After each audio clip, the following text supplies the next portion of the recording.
യുവാവിനെ ലൈംഗികമായി ഉപയോഗിച്ചു എന്ന കേസിൽ സംവിധായകൻ രഞ്ജിത്തിന് മുൻകൂർ ജാമ്യം ലഭിച്ചു. 30 ദിവസത്തേക്കാണ് ജാമ്യം അനുവദിച്ചത്.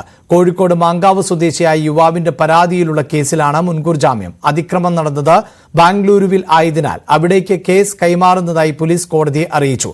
ഇക്കാര്യം കൂടി പരിഗണിച്ചാണ് ഇടക്കാല ജാമ്യം നൽകിയത്. ലൈംഗികാരോപണത്തിൽ നടൻ മുകേഷിനെ കൈവിടാതെ സർക്കാർ. മുകേഷിന്റെ മുൻകൂർ ജാമ്യത്തിനെതിരെ സർക്കാർ അപ്പീൽ നൽകില്ല. ഹൈക്കോടതിയിൽ അപ്പീൽ നൽകേണ്ട എന്നാണ് സർക്കാർ തീരുമാനം. പ്രത്യേക അന്വേഷണ സംഘം നൽകിയ കത്ത് പ്രോസിക്യൂഷൻ മടക്കും. അപ്പീലിന് സാധ്യതയില്ലെന്ന് മറുപടി നൽകാനാണ് തീരുമാനം. നടന്മാർക്കെതിരായ ലൈംഗിക അതിക്രമ കേസിൽ പ്രത്യേക അന്വേഷണ സംഘം യോഗം ചേർന്നു. നടൻ നിവിൻ പോളിക്കെതിരായ കേസിൽ പരാതിക്കാരുടെ രഹസ്യമൊഴി ഇന്ന് രേഖപ്പെടുത്തില്ല.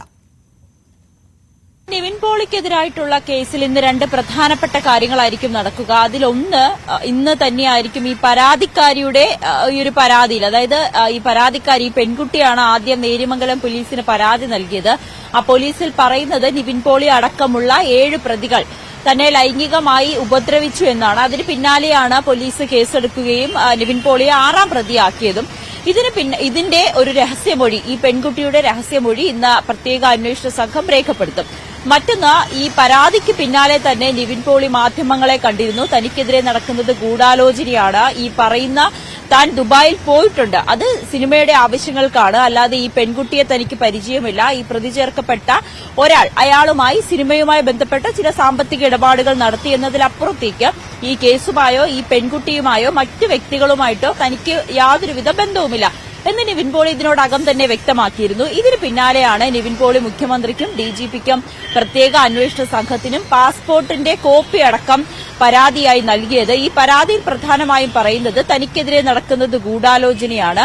മറ്റൊന്ന്, ഈ പരാതിക്കാരി പറയുന്ന തീയതി, അതായത് ഡിസംബർ 14, 15 തീയതികളിൽ താൻ ദുബായിലായിരുന്നില്ല, പകരം കൊച്ചിയിലെ തന്നെ വിനീത് ശ്രീനിവാസൻ സംവിധാനം ചെയ്ത വർഷങ്ങൾക്ക് ശേഷം എന്ന സിനിമയുടെ ലൊക്കേഷനിലായിരുന്നു. ആ ലൊക്കേഷനിലെ ഉണ്ടായിരുന്ന തെളിവുകളടക്കം നിവിൻ പോളിയുടെ പക്കലുണ്ട്. ഒപ്പം ആ സമയത്ത് താൻ വിദേശത്തേക്ക് പോയിട്ടില്ല എന്ന് തെളിയിക്കുന്ന പാസ്പോർട്ടിന്റെ കോപ്പി, ഇതടക്കമാണ് പരാതി നൽകിയിരിക്കുന്നത്. ഈ പരാതിയെ തുടർന്നാണ് ഇപ്പോൾ അന്വേഷണ സംഘം ഒരു അന്വേഷണം നടത്തുക. എന്തായാലും ഇപ്പോൾ ഈ പരാതിക്കാരിയുടെ രഹസ്യമൊഴി രേഖപ്പെടുത്തിയതിനു ശേഷമായിരിക്കും നിവിൻ പോളി നൽകിയ കേസിൽ ഒരു അന്വേഷണത്തിലേക്ക് അന്വേഷണ സംഘം കടക്കുക. എന്തായാലും നിവിൻ പോളി പൂർണ്ണ ആത്മവിശ്വാസത്തിലാണ്. താൻ നിരപരാധിയാണെന്ന് തെളിയിക്കുന്ന എല്ലാ തെളിവുകളും നിവിൻ പോളിയുടെ കയ്യിലുണ്ട്. പക്ഷേ ഈ പെൺകുട്ടി ആയിക്കോട്ടെ, ഈ പറഞ്ഞ തീയതി, അതായത് ഒരു മാധ്യമത്തിന് നൽകിയ അഭിമുഖത്തിലായിരുന്നു ഈ 14, 15 എന്ന തീയതി പറഞ്ഞത്. പിന്നീട് ഈ പെൺകുട്ടി അത് തിരുത്തുകയും ചെയ്തു. താൻ അത് ഉറക്കപ്പിച്ചിലായിരുന്നു ഇത് പറഞ്ഞത്. ആ തീയതി തന്നെയാണോ എന്ന് കൃത്യമായ ഓർമ്മയില്ല. എന്തായാലും അന്വേഷണ സംഘം തന്നെ ഇത് കണ്ടെത്തട്ടെ. ഈ കേസ് അട്ടിമറിക്കാൻ ശ്രമിക്കുന്നുണ്ട് എന്നുള്ളൊരു പരാതി ഇന്ന് മാധ്യമങ്ങളെ കണ്ടതിന് ശേഷം ഈ പെൺകുട്ടി പറയുന്ന ഒരു സാഹചര്യമുണ്ടായി. എന്തായാലും പ്രത്യേക അന്വേഷണ സംഘം നിവിൻ പോളിക്കെതിരായിട്ടുള്ള കേസിലും നിവിൻ പോളി നൽകിയ പരാതിയിലും അന്വേഷണം ആരംഭിച്ചിട്ടുണ്ട്.